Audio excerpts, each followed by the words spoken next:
Ah, noble souls of YouTube. You there, munching crisps at 2 a.m. and diving headfirst into medieval conspiracies. Yes, you. Have you ever heard of warriors so powerful they frightened kings, so rich they made popes sweat, and so doomed they were burned alive for crimes they may have never committed? No, it's not an HBO plot. This is the real tale of the Knights Templar. And today, I, King Arthur, yes, the sword in the stone chap, shall regale you with a tale not of dragons or damsels, but of betrayal so thick you'll want to wring your own crown. Before we begin, fair traveler, if you enjoy dark tales of medieval schemes, royal paranoia, and holy hypocrisy, do be so kind as to like this video and subscribe. Who knows? It might just spare you the fate of a heretic. And comment below. Was it treason or justice? I'm still deciding.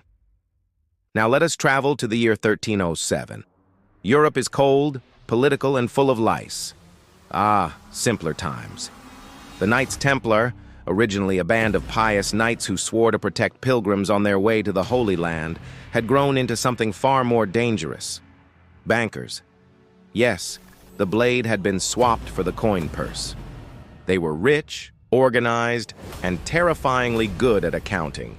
They had castles, armies, secret rituals, and, worse of all, they didn't owe anyone anything. Especially not King Philip IV of France, whose royal coffers were emptier than a monk's wine jug. Philip had, let's say, financial problems. Wars with England don't pay for themselves, and his credit score was basically a pile of ash.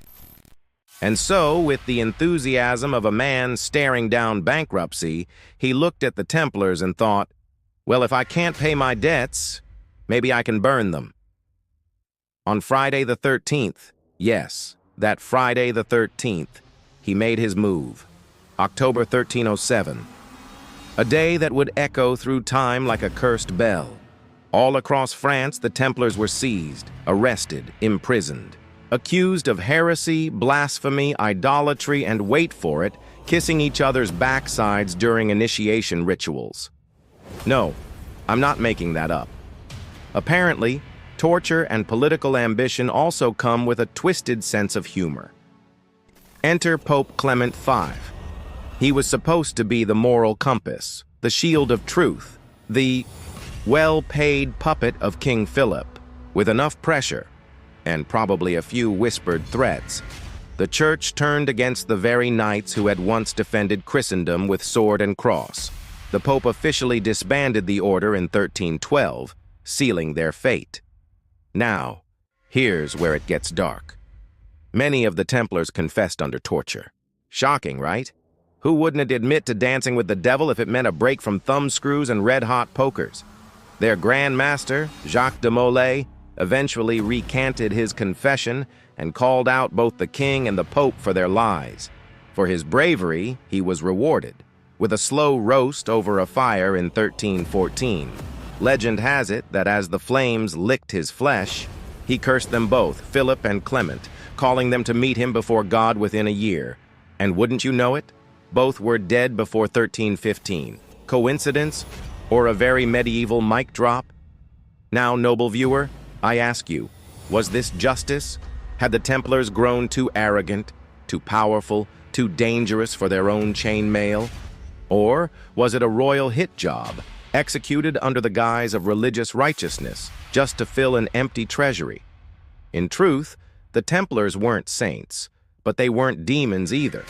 They were a product of their time, devout, brutal, secretive, and undeniably influential. But their fall wasn't about God. It was about gold, power, and fear. So if you've made it this far, congratulations. You're now more informed than most kings of the 14th century.